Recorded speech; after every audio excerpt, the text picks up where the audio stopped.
Hello there. The threat's been made. Ditch Boris and it's general election time.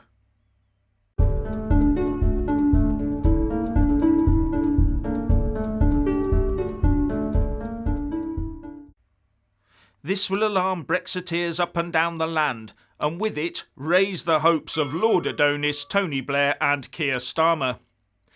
Because a senior Tory came out last night and said that if his party decided to get rid of Boris Johnson and choose a new leader and Prime Minister, then a general election would have to be called. But that is unheard of. Well, until now. Every Prime Minister who inherits the keys to number 10 for reasons like their predecessor resigning does come under fire from the opposition for not being elected by the country. But the demands for a general election are given a good stiff ignoring, and the new occupant of number 10 just gets on with the job. And this is the first time I've ever heard a senior member of the incumbent government party saying that there should be a general election if their party chooses a new leader. Speaking on the BBC Newsnight programme, the leader of the House of Commons, Jacob Rees-Mogg, said, "It is my view that we've moved, for better or worse, to an essentially presidential system, and therefore the mandate is personal rather than entirely party-based, and any PM would be very well advised to seek a fresh mandate." And he went on to reinforce this by saying, "I think the days of Macmillan taking over from Eden, or even Callaghan taking over from Wilson, no longer get the mood of the Constitution, and our Constitution evolves. So in my view, a change of leader requires a general election." And the Telegraph is reporting that this argument is being made in the parliamentary tea room and bars in an obvious attempt to keep the rebels from either putting in their letters of no confidence or voting against Boris if there is a vote of no confidence. "We'll call a general election and you'll lose your seats," would be the direct message to the Tory rebels. And with the way the polls are running at the moment, not only would a lot of those Tory MPs lose their seats within the old Red Wall, the country could also see Sir Keir Starmer installed in number 10. But worse, it could also end up with an even larger SNP or SNP and Alba majority in Scotland, leading to even more strident calls for an Indie Ref 2. But getting to a general election is not that easy at the moment, because the Fixed Term Parliament Act is still in place, and that makes it very hard to call a general election.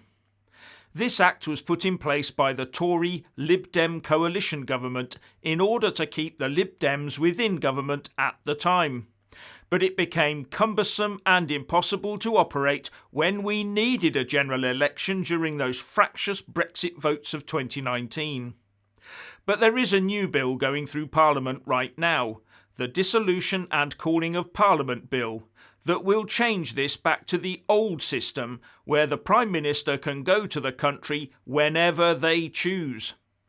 But that's still progressing through the House of Lords. But if that new bill does get to royal assent soon, then Boris could go to the country at the drop of a hat. Anyway, ministers and Boris supporters don't wander around the tea room and bars in Westminster, as well as the BBC, talking off the top of their hats. No, this will be part of a thought-through strategy to try and keep Boris from facing a Tory party vote of no confidence. And it will be aimed as much at the Brexit-supporting public and the Tory voters as it is at Tory MPs. In fact, I would think it is aimed more at the public, because some Tory MPs are already calling it out as a lot of rubbish.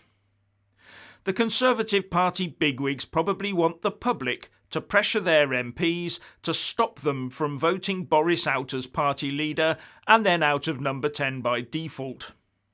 And many Brexiteers and Tory party members will be worried about this potential general election development. Many see Boris as the only person who can keep Brexit on track and turn the Tory fortunes around before the next general election. In fact, I would go a lot further. Looking at the state of the Labour Party, if the Tories went, the UK would cease to exist as a major global player. Take Prime Minister's questions this lunchtime. Keir Starmer was utterly useless at PMQs today. He focused purely upon Partygate or Categate or whatever it's called at the moment, in the most cringeworthy display of political opportunism I've witnessed in a long time. Don't get me wrong, were I Starmer, I would also have used the opportunity to stick the boot in a bit. But a true statesman is built upon more than kicking at open goals. To be statesmanlike, you have to take the time to seriously address the serious grown-up issues we face as a nation right now, like a possible war with Russia involved. So Boris had to do the grown-up bit and explain to Starmer what the UK is doing to try and deal with this international crisis, even though he wasn't actually asked a question about it. Despite what those in the Westminster bubble might think, the UK public is much more sophisticated than just wanting to watch bear baiting. And further, the public needs as much confidence in the opposition to do the right thing as they do with the government itself. And part of that opposition process is finding out from the Prime Minister what he's doing about these serious matters. Or hasn't Starmer or Labour got a clue as to what's going on outside of the parliamentary gossip? Why didn't Starmer ask if Boris was talking to the United Nations? Or when did he last speak to Joe Biden about this Ukraine crisis? He didn't even ask Boris when was the last time he spoke to President Zelensky of the Ukraine. And what did they talk about? All when the population of a European nation is about to be attacked. Is their only focus on trying to needle Boris over Partygate? Because nothing Labour came up with today gave me any confidence that they'd have a Scoobies if they were given the levers of power. In fact, all they would do is go straight to the EU and ask to rejoin the single market and customs union, then switch on the Brussels to London one-way fax machine and get ready to obey their orders. And no doubt end up with Putin running our energy policy for us. Well, they are all communists, aren't they? So they'd probably be very happy with that arrangement. So no wonder Starmer's not asking any questions over the Ukraine situation. We might not like his direction of travel.